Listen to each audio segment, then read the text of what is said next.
Alright, सो सबसे पहले तो कॉन्ग्रेचुलेशन ब्रदर, शहजादा, मतलब you doing lot of great job and बहुत सारे काफ़ी अप्रिसिएशन मिल रहा है, अभी भी थिएटर में चल रहा है। तो सबसे पहले बताइए कि क्या फील करते हैं जब आपकी फिल्में थिएटर में चले हैं, लोग बहुत ही सुपर डुपर एक्साइटेड होते हैं आपको एंड आपके पूरे होल कास्ट को, पूरी फिल्म को लेकर। शहजादा, मुझे तो बहुत अच्छा लगता है। मैं 2 बार ही देखी है फिल्म मैंने, और हर बार देखता हूँ मैं हैरान सा रह जाता हूँ, क्योंकि हमें कुछ परफॉर्म करते वक्त हंसी आती है तो ऑब्वियसली वी फील कि ये मजाकिया है। लेकिन जब थिएटर में जाके लोगों की हंसी सुनते हो आप, आपके कुछ परफॉर्मेंस पे या आपके कोई सीन पे, तो अलग तरह का मज़ा है। और ख़ासकर मेरे लिए, मैं पहले फिल्में ऑब्वियसली कर चुका हूँ, लेकिन पहली बार शहज़ादा एक ऐसी फ़िल्म है जिस पे मतलब बहुत ही मशहूर, बहुत ही वेटरन कलाकारों के साथ काम करने का मौका मिला है मुझे। तो ऐसे बड़े पर्दे पे मैं और परेश जी साथ में हैं, या मैं और राजपाल यादव जी साथ में हैं, या मैं या मनीषा जी, रोनित जी साथ में हैं, तो वो देख के मुझे बहुत खुशी हुई इस बार। बिल्कुल बिल्कुल। सो कैसा रहा एक्सपीरियंस, जैसा कि आपने बताया कि हमने देखा कृति सैनन है, शहजादे हैं, हाँ जी। और एक शहजादा जो मुझसे बात कर रहा है, बहुत सारे बड़ी कास्ट है, कार्तिक आर्यन है, ये हरीश रावल। कैसा रहा सभी के साथ का experience and overall? I think हर एक फिल्म का अपना एक एनर्जी होता है, एक पल्स होता है, और वो पल्स वगैरह हमारे डायरेक्टर साहब जो हैं वो हमेशा बनाते हैं। और रोहित जो है, बहुत ही दिल के इतने साफ़, इतने अच्छे हैं और बहुत ही क्रिएटिव इंसान हैं। और उनका हमेशा ये रहा है कि सेट पे अगर किसी कलाकार, किसी एक्टर में के दिमाग में कोई भी आइडिया आया ना, तो वो कभी घबराते नहीं, वो कहते हैं हाँ बता आइडिया, और फिर उसका टेक लेते हैं। तो मेरे लिए तो मुझे तो बहुत मज़ा आया सबके साथ काम करने में, खासकर हमारे डायरेक्टर साहब के साथ, क्योंकि जैसे एक सीन है जिसमें शहजादा में, जहाँ पर मुझे किसी को ना बोलना है, लेकिन मैं इतना नर्वस हूँ कि मैं ना नहीं बोल पा रहा हूँ। तो पूरा ऐसे थिंक शायद 3-4 मिनट का सीन है और कोई डायलॉग नहीं है, लेकिन बार बार मैं ऐसे एक्टिंग कर रहा हूँ जैसे मैं ना कहने जा रहा हूँ, लेकिन नहीं हो पा रहा है।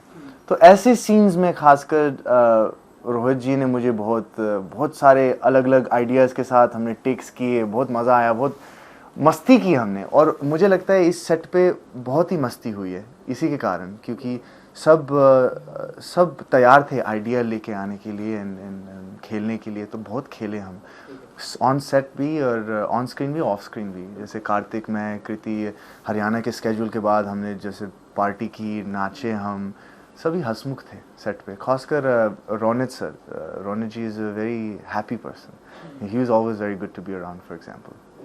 आपने अपना कोई आइडिया प्रेजेंट किया एंड लोगों को पसंद आया, या आपने अपना कोई इनपुट आउटपुट दिया एंड लोगों को बहुत ही पसंद आया? ऐसे बहुत सारे, राज का कैरेक्टर ऐसा है कि ऐसे उसके बहुत सारे ऐसे सीन हैं जहाँ पर वो है, और सिर्फ शायद सीन किसी और के बारे में हो, लेकिन वो आता है 2 मिनट के लिए, 1 मिनट के लिए। तो उसमें मैं क्या कर सकता हूँ, वो मैं सोचता हूँ कि मैं राज को कैसे यहाँ पर इस छोटे से मोमेंट में कैसे बना सकता हूँ। तो जैसे एक सीन है जहाँ पर सचिन खेड़ेकर जी और कार्तिक बात कर रहे हैं, और पीछे मैं VR ग्लासेस पहन के ऐसे दौड़ते हुए आ रहा हूँ, खेल रहा हूँ।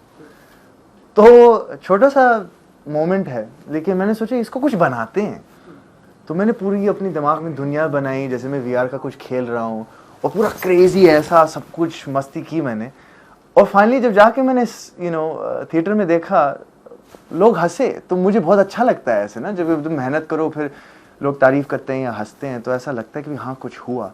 तो ऐसे बहुत सारे आइडियाज़ रहे हैं। खासकर मेरा एक बहुत बड़ा मोनोलॉग है सेकंड हाफ में, जो बहुत ही ऐसा लगता है रोहित ने ऐसे सेटअप किया है जैसे कि राज का कैरेक्टर बहुत ही गूफी इंसान है, वो बिगड़ा हुआ है और मतलब ऑब्लिवियस है, उसको ग्राउंडेड नहीं है।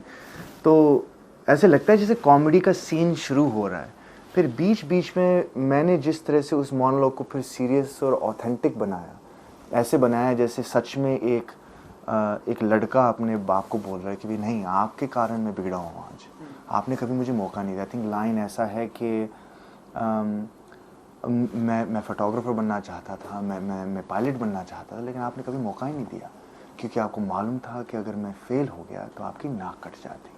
ये एकदम से ये मजाकिया ढंग से हम कह सकते थे, लेकिन मैंने इसको जानबूझ के थोड़ा सीरियस बनाने की कोशिश की। तो उस सीन का जो आर्क है, उस कैरेक्टर का जो आर्क है, एक तरह से बहुत ही सिली फन मस्ती से एकदम से सीरियस हो गया। तो ऐसे ऐसे आइडियाज़ मैं लेके आया, फिर रोहित को भी पसंद आया। तो ऐसी बातचीत में, रिहर्सल में हमने कुछ बनाया राज के कैरेक्टर को। मुझे लगा कि लोगों को पसंद आ रहा है, खुश हूँ, बहुत पसंद आ रहा है। खुश हूँ मैं उस बात से। बिल्कुल बिल्कुल। एंड अब मैंने नोटिस किया है कि डे बाय डे आपकी पॉपुलैरिटी बहुत ही बढ़ती जा रही है। आप जो कुछ भी करते हैं लोगों को, आपके मुंह में घी शक्कर, लोगों को बहुत ही अच्छा लगता है। तो बताइए कि ये कैसे देखते हैं आप, जब भी आपकी पॉपुलैरिटी ये जो बढ़ती जा रही है, जो कुछ भी करते हैं लोग बहुत एप्रिसिएशन करते हैं, चाहे वो सीरीज़ की मैं बात करूँ ना हो फिल्म की बात करूँ। आप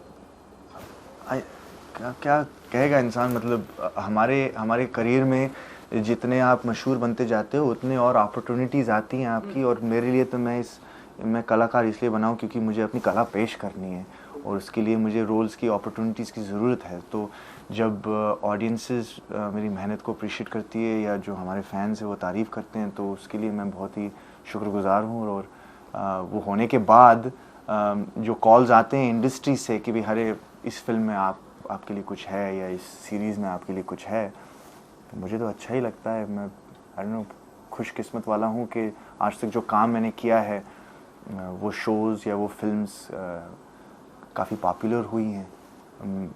ये सबके साथ ऐसे नहीं होता है। कई बार क्या होता है कि एक्टर जान सब कुछ लगा देता है एक रोल के अंदर, फिर फिल्म या वो शो आता है और कोई देखता नहीं है, या वो जो सही लोग नहीं देख पाते, तो फिर ऐसा लगता है कि वो मेहनत आपके करियर को आगे नहीं बढ़ा रही है। लेकिन मेरे साथ ऐसा नहीं हुआ है। बहुत ही खुशकिस्मत वाला हूँ। एंड मैंने नोटिस किया कि आपकी सीरीज़ भी बहुत ही हिट हुई है। अब सीज़न 3 भी आने वाला है। लोग बहुत ही अनदेखी, बहुत ही बेसब्री से इंतजार है। अनदेखी season 3 I think shooting is done या कंप्लीट? नहीं, अभी बाकी है, अभी बाकी है। क्या कुछ ऐसा आप करते हैं जो लोग आपके दीवाने हो जाते हैं? सीज़न 3 का इंतजार है, आई थिंक शहजादा 2 भी आएगी। ये मुझे नहीं मालूम शहजादा 2 आएगी कि नहीं आएगी। नहीं, मैं कुछ नहीं करता हूँ। मैंने ऐसे कुछ सोचा नहीं है। अपने देखो, मैं तो हमेशा कहता हूँ कि नए एक्टर आते हैं तो पूछते हैं कि भाई बताओ कोई एडवाइस दो, तो मैं तो हमेशा कहता हूँ कि अपनी कला पे ध्यान दो। जितना आप बेहतर कलाकार बनोगे, अब जिम जाना, फ़ोटोज़ खिंचवाना, ये सारी चीज़ें ज़रूरी हैं हमारी इंडस्ट्री में।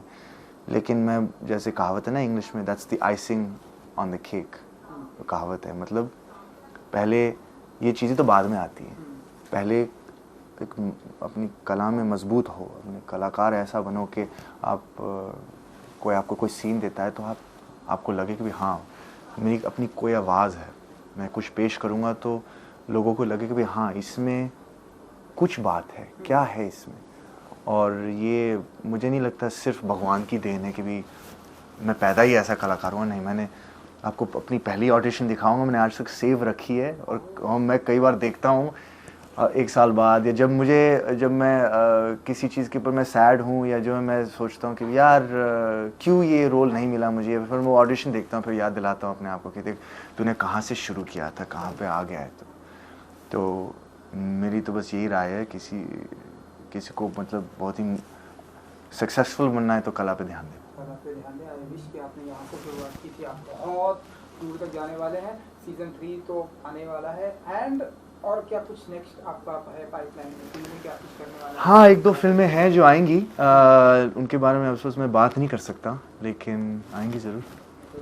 जाते जाते ऑडियंस को कुछ कहेंगे आप, जो आपको इतना सारा प्यार देते हैं, शहजादे को प्यार दे रहे हैं, आपको प्यार दे रहे हैं, आपकी सीरीज़ को प्यार दे रहे हैं?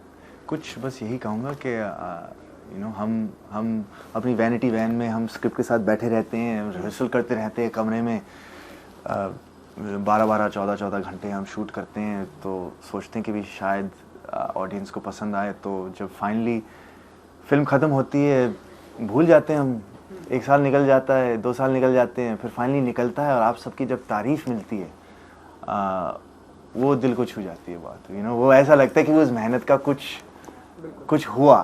तो आपकी तारीफ़ आती तो हम इंकरेज हो जाते हैं, हमें लगता है कि भी ठीक है, कुछ तो कर रहे हैं हम सही। तो ऐसे ही करते रहेंगे। Thank you so much. Thank you ji, thank you.